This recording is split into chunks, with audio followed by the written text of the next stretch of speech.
Ok, buenos días y muchas gracias por inscribirme eh, en este grupo y en este evento donde espero que tengamos tiempo para discutir y, como decía Silvio, también para ir más allá de el mundo netamente académico, de la discusión netamente académica de estos temas y poder difundir un poco más hacia la comunidad lo que se sabe y lo que aún no se sabe sobre esto y cómo estamos en este tema, no solo en Chiloé, sino que a lo largo de la costa de Chile. Y ahí le puse zona sur de Chile, pero voy a hablar principalmente del centro-sur, desde esta zona hasta el Golfo de Penas, más o menos. En este trabajo estoy presentando yo, pero hay aportes de varias personas. Los tres colegas que están ahí son algunos de los que han aportado tanto en material como en feedback con lo que voy a mostrar. Una sinopsis de esta presentación, voy a partir hablando un poquitín, un par de minutos sobre las floraciones algales y su conexión con el forzamiento atmosférico oceanográfico. Luego, entre los factores ambientales críticos, voy a enfocarme en el viento principalmente. Vamos a ver patrones de variabilidad, cambios recientes y la respuesta que parece tener el fitoplancton. Y luego vamos a hablar de qué significa esto, a quién le importa, cuál es la importancia de esto y algunas brechas de conocimiento que debiéramos tener en consideración. Una floración algal, estrictamente hablando, es un incremento rápido en la abundancia del fitoplancton, ¿ya? Y ¿cuándo ocurre? Cuando se produce más de lo que se consume, cuando hay una acumulación de stock. Y eso, como verán acá, esta es una película de los últimos, no sé, 15 años de clorofila vista por el satélite en el planeta. Y esto que se mueve para arriba y para abajo, bueno, esto es invierno en el hemisferio sur, esto es invierno en el hemisferio norte.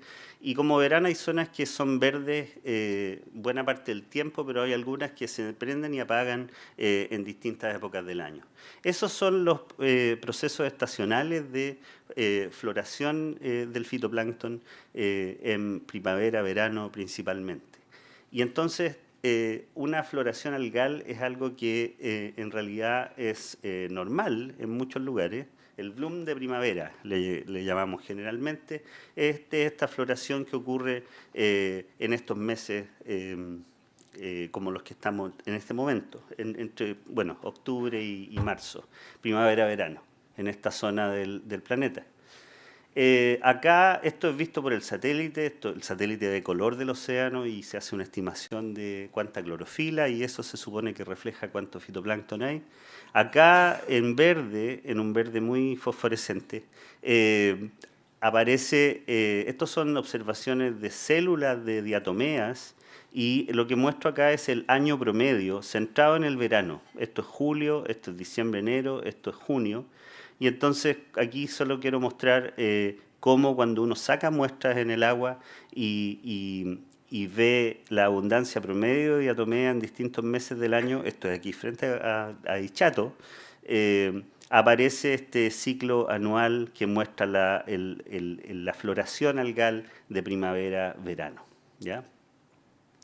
Pero hay otras floraciones que son menos habituales y menos predecibles, y algunas de ellas son floraciones algales nocivas. Y entonces aquí hay varias escalas de tiempo, varias frecuencias involucradas. Esto es como escuchar una orquesta, ¿cierto? Hay momentos en que los bajos tienen más importancia, hay momentos en que los agudos tienen más importancia y hay momentos en que está sonando las dos cosas al mismo tiempo. Y entonces, lamentablemente, esto de las cosas son complicadas porque están todas mezcladas en el océano y tenemos que entender los fenómenos de mayor frecuencia, como las floraciones algales que pueden durar semanas, encima de esto que es de menor frecuencia y que es estacional y que va cambiando entre años, ¿ya? Entonces ese es el escenario de variabilidad. Ahora, ¿qué factores limitan la productividad del fitoplancton? Bueno, si uno piensa en una planta, ¿cierto? ¿Qué necesita? Necesita una planta terrestre, uno le echa agüita, la pone donde haya suficiente luz, pero no mucha, y le pone algo de fertilizante, o sea, nutrientes. En el océano, en el caso del fitoplancton, dejamos de lado el agua y nos enfocamos entonces en la luz y los nutrientes como factores que son limitantes, que en algún momento pueden prevenir el incremento en el fitoplancton.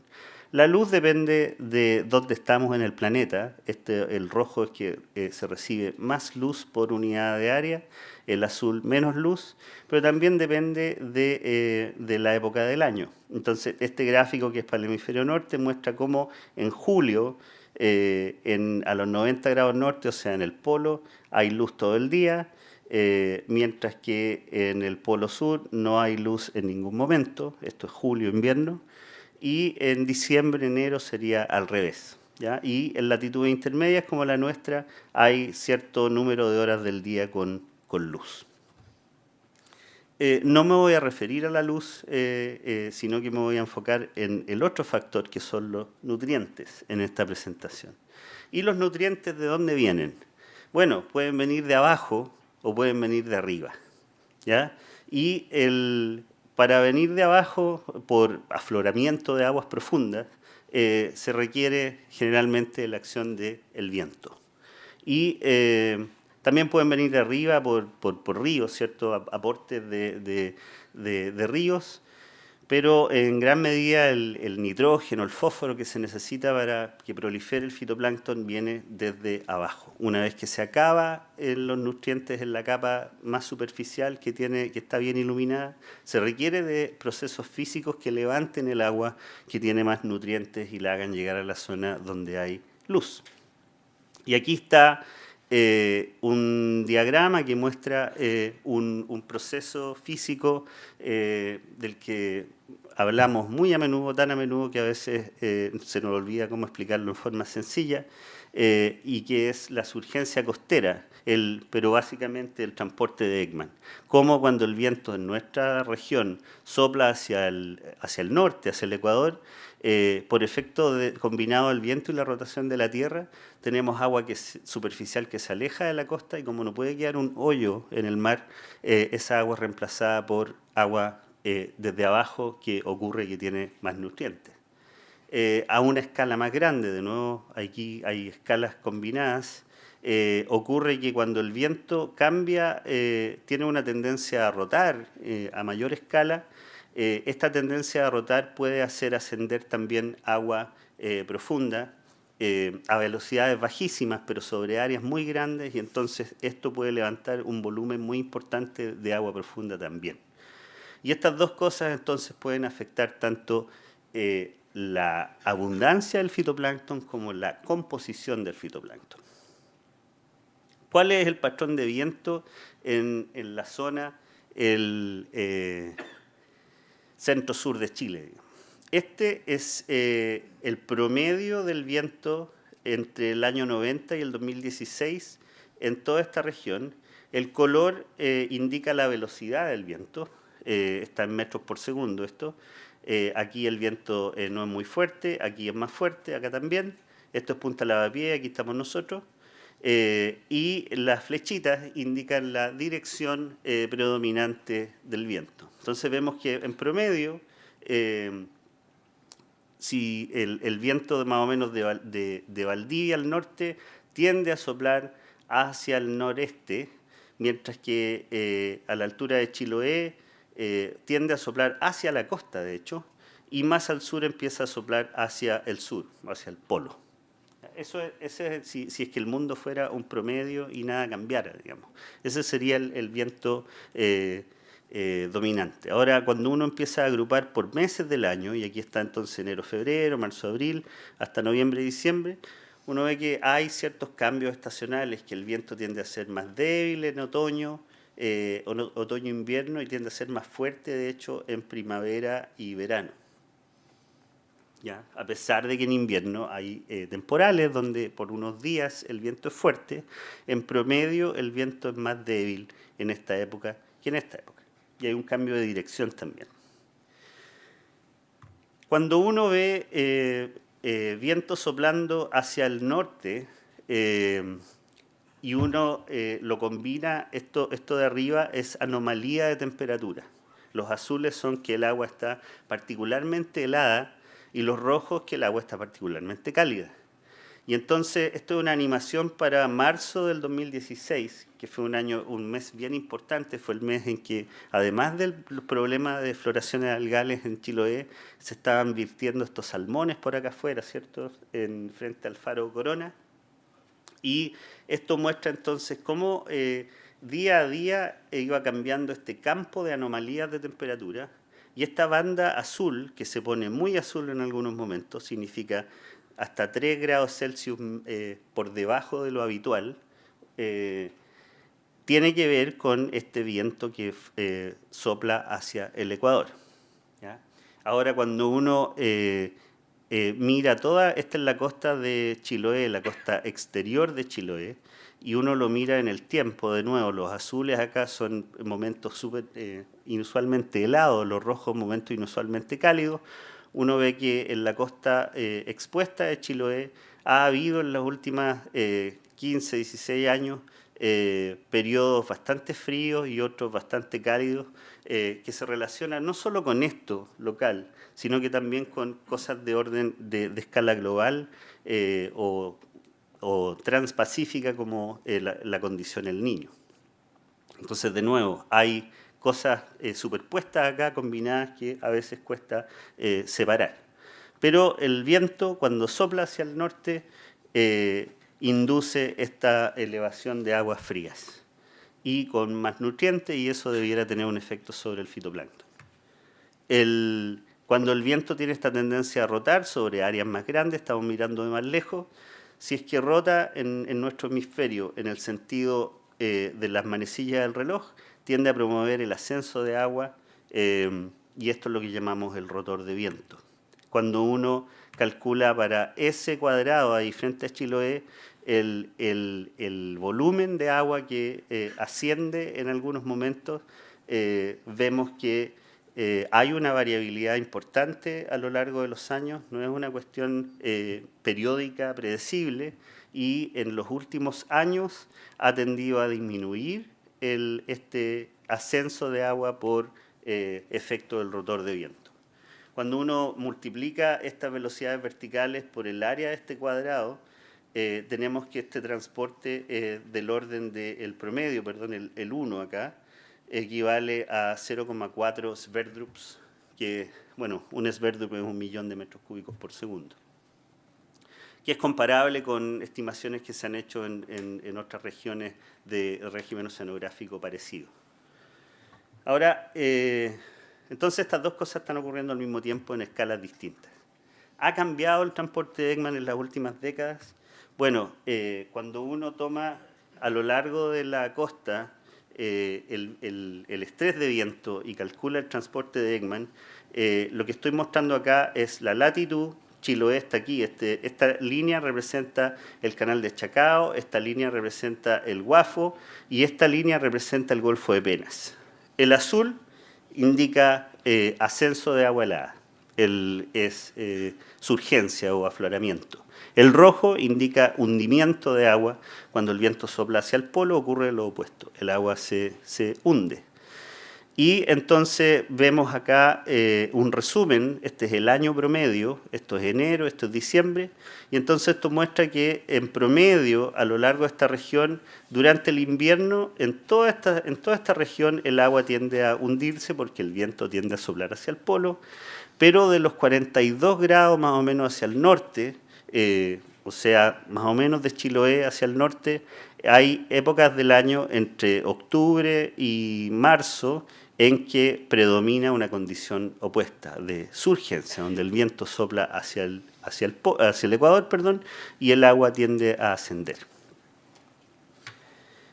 Aquí se ve pocaso, francamente, al mirar simplemente esta figura tal cual, y dado que la productividad, como les mostraba en esta animación al principio, la biomasa fitoplanctónica tiene una componente estacional importante, lo que hicimos fue mirar por separado los inviernos y los veranos en los últimos años. Y cuando uno mira, y acá invierno estoy mirando los meses de mayo a agosto y en verano los meses de diciembre a marzo, y cuando uno mira por separado estos periodos, que esto podría considerarse como la previa de la época productiva en Chiloé, y esto ya estamos en pleno periodo donde los días son largos, donde está bien iluminado, y lo que esto muestra es que en invierno, si bien siempre ha predominado el hundimiento de agua, en los últimos años se ha hecho más intenso. O sea, el viento hacia el polo se ha intensificado. Esto equivale a que más agua se está apilando contra la costa y debiera estar entrando más agua por la Boca del Guafo, por ejemplo, al mar interior de Chiloé, y eso debiera estar afectando, en cierta forma, las condiciones hidrográficas y de nutrientes al interior de esta zona. Si uno piensa que esto también está combinado con tendencias interanuales en la lluvia y en los caudales de los ríos, más aún debiera haber cambios en las condiciones de nutrientes al momento de que empieza la primavera.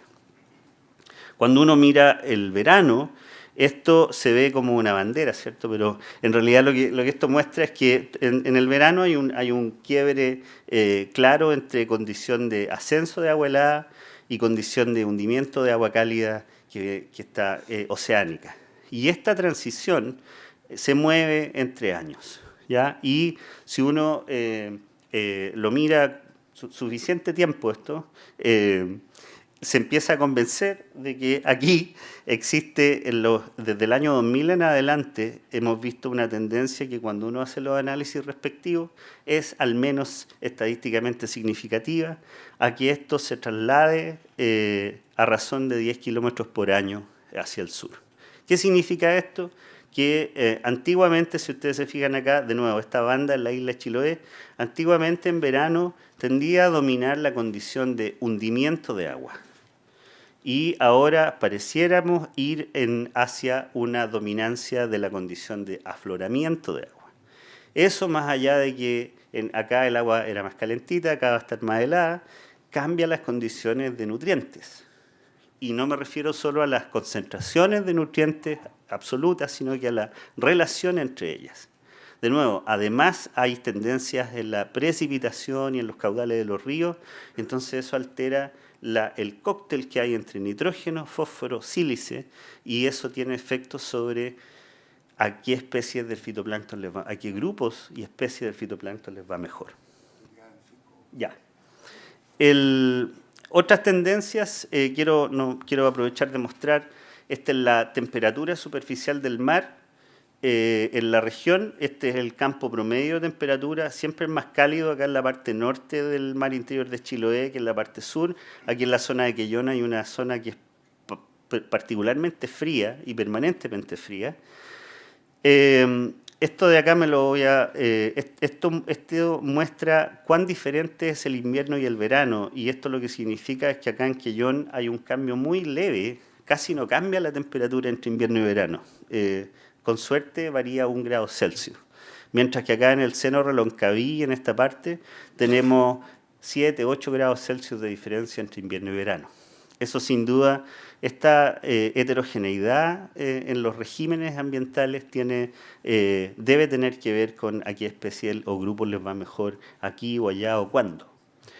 Quiero saltarme a este panel para mostrar que cuando uno con esta información disponible de satélite del 2003 al 2018 hace un análisis de tendencias y colorea solamente los píxeles donde las tendencias son significativas estadísticamente, se observa que aquí en la parte norte del mar interior de Chiloé hay una tendencia significativa del calentamiento. ¿Ya? También algunas zonas a lo largo del canal Moraleda y un extenso parte del océano que está al frente. Esto es con resolución mensual. Ahora, cuando uno mira la clorofila, y esto es satelital, o sea, el color del océano visto por el satélite, con todos los inconvenientes que esto tiene y que no me da el tiempo para discutir, este es el promedio de la clorofila en los últimos, 16 años, mostrando que acá es más abundante en la parte norte del mar interior de Chiloé y acá en la parte norte del canal Moraleda. este es la boca del guafo.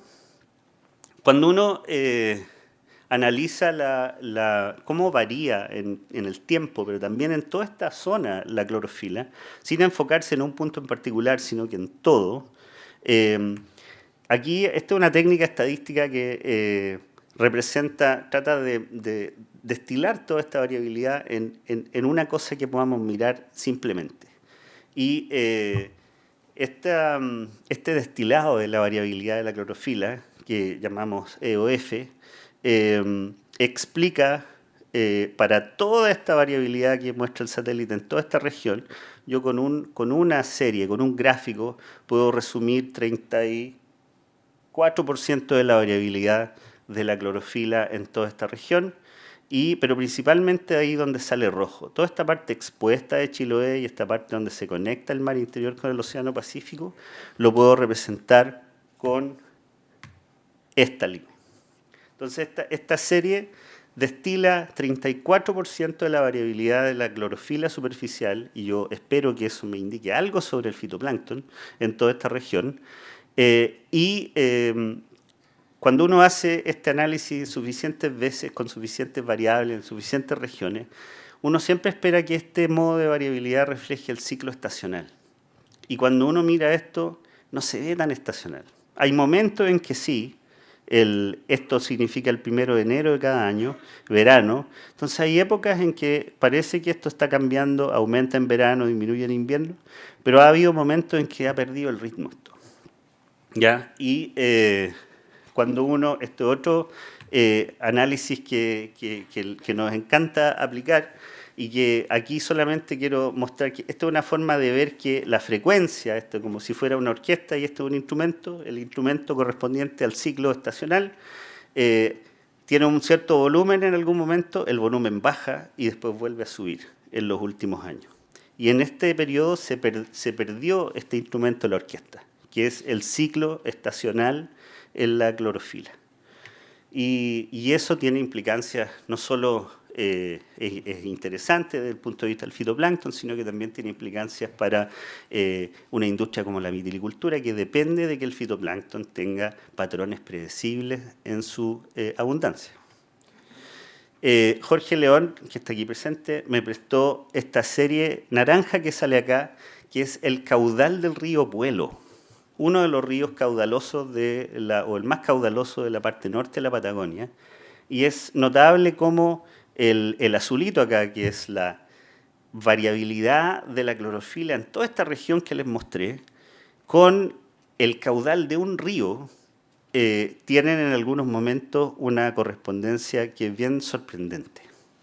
Y entonces, como es difícil pensar que toda la región y su clorofila va a estar regulada por este río en particular, lo más probable es que esto signifique que hay una tercera variable que está controlando a estas dos, ¿ya? Y el candidato a esto es el patrón de precipitación en toda esta región y cómo ha cambiado en el tiempo. Y ese es un análisis que está en progreso, pero promete. Esto, y es lo último que muestro de análisis, pero esto muestra que hay un periodo en que el puelo y la clorofila en esa región han estado bien asociados fuertemente, pero la fase entre ellos y esas flechitas, como cambian, indican el desfase entre las dos, ha ido cambiando notablemente. Para cerrar, quiero decir que, pese a todo esto que les he mostrado con color del océano, el color del océano no contiene toda la información relevante. De hecho, en zonas costeras como esta, usar la clorofila superficial tiene que ir siempre con un asterisco porque tiene un montón de problemas. Y esto muestra una semana de aquel verano del 2016 con información proporcionada por IFOP, con la abundancia de distintas especies tóxicas en la zona, y como verán, hay zonas donde la clorofila superficial parece ser alta, donde no hay de estas especies problemáticas, y viceversa, zonas donde es más baja la concentración y donde hay altas abundancias. Entonces, me acuerdo que en esa época de la marea roja del 2016, el gráfico típico de clorofila superficial muestra en rojo donde es más alta la clorofila, Y había gente que decía, pero mira, si está rojo y aquí está la marea roja. Y además del problema que eso tiene, porque conceptualmente, digamos, hay cuestiones metodológicas que deben estar presentes cuando uno mira estas imágenes satelitales. Y no se nos puede olvidar que nada reemplaza tener información in situ de qué especies hay y cuántas células por ml hay. No hay vuelta. Y como muestra de eso, este trabajo salió publicado hace un par de meses con un montón de colegas basado en esta serie de tiempo que inició el Centro Copas el año 2002, aquí frente a Dichato.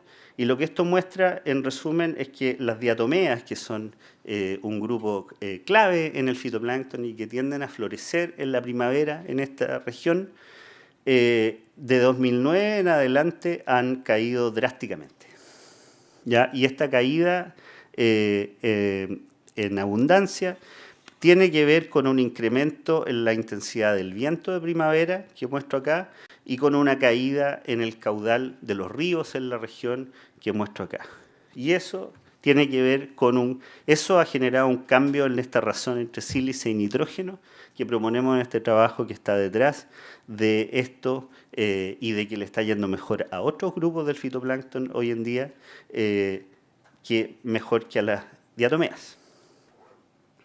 Por último, un viento más fuerte, y esto también está en ese trabajo, viento más fuerte implica que hay una pérdida advectiva del fitoplancton más importante. Esto muestra la fluorescencia promedio. La fluorescencia tiene menos problemas que la clorofila. En la región, aquí estamos nosotros, y estos son los meses de la primavera-verano en cada año, y esta línea segmentada muestra la posición de esta estación donde hemos estado observando desde el 2002. Y lo que esto muestra es que del 2010 en adelante, los meses de febrero y marzo, el máximo de fluorescencia se ha corrido mar afuera, ¿ya? Y esto es consistente con la intensificación de este viento favorable a que el agua superficial se vaya hacia afuera y probablemente aquí hay una pérdida también advectiva de fitoplancton, además de los problemas relacionados con los nutrientes. Brechas de conocimiento. No puedo dejar de mostrar esta figura, la puse así porque nuestro país. Estos puntos rojos muestran los 5 lugares donde hoy en día hay boyas registrando información hidrográfica y algunas otras variables en línea. 5 lugares: Tongoy, Itata, Seno Rononcaví, Puyuhuapi y el fiordo del río Báquer. Y haciendo un análisis sencillo de la estructura de variabilidad en temperatura superficial del mar a lo largo de Chile, llegamos a que al menos debiéramos, dada la heterogeneidad de nuestra costa, al menos en 90 puntos debiéramos estar monitoreando en línea estas variables para tener una mejor idea de qué es lo que está pasando. La única razón por la que hoy los meteorólogos aciertan más cuando dicen que mañana va a llover o que va a hacer calor versus en los años 90 cuando era mejor tirar una moneda, es porque hay más y más estaciones meteorológicas y mejores modelos. La única forma en que podamos tener mejor idea de qué va a pasar en la próxima primavera en nuestro mar es tener más información que permita tener mejores modelos. Así que, en resumen, el patrón regional de viento frente al sur de Chile ha experimentado cambios que son sutiles, pero pueden afectar la dinámica y la composición del fitoplancton. Los cambios en patrones de viento y descargas de agua dulce, como mostré recién, pueden modificar la composición del fitoplancton, además de la periodicidad de las floraciones algales. Hay que prestar atención a la razón entre nutrientes, además de, la proporción entre nutrientes, además de sus concentraciones absolutas. Se requiere de más y mejores registros de hidrografía, pero también de concentraciones de nutrientes en áreas clave, como la boca del Guasco, que conecta el Océano Pacífico con el mar interior de Chiloé. Y además de enfocarnos en los eventos de floración de algas nocivas, tenemos que aprender aún más sobre los cambios interanuales y tendencias en la abundancia y composición del fitoplancton en general, que es algo que existe la información, pero no nos hemos dado el tiempo de analizarlo acabadamente. Así que muchas gracias. Y espero no me demora mucho.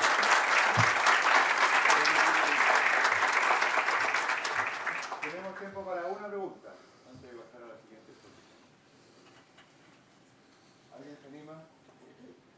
Ahí hay una Acá. persona. Ahí.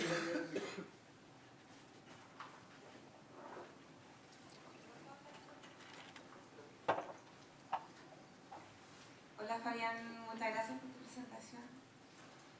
Una consulta, ¿por qué la zona norte del mar interior de Chiloé presenta estos patrones tan marcados en la abundancia del fitoplancton o en, bueno, que se ve en la clorofila, el calentamiento? ¿Tiene que ver con patrones de advección horizontal? ¿Qué pasa con las corrientes en esa zona? Es decir, ¿son zonas más de retención o...? Principalmente aquí hay una cuestión de tiempos de residencia. Hay entre las islas desertores, que son la mitad, más o menos este punto, mitad sur del mar interior de Chiloé, está mucho más conectado con la influencia del océano y hay un intercambio de agua mayor que el agua que se mete acá pasa más tiempo en esta zona, la conexión a través del Chacao es bastante más restringida y acá la profundidad también cambia en esta parte con respecto a esta. Entonces, todo indica que el agua tiende a pasar más tiempo acá, hay mayor calentamiento, ganancia de calor por calentamiento solar, y eso también implica que el fitoplancton también tiene más tiempo para responder ante este aumento en los nutrientes y proliferar. Gracias, Fabián, de nuevo.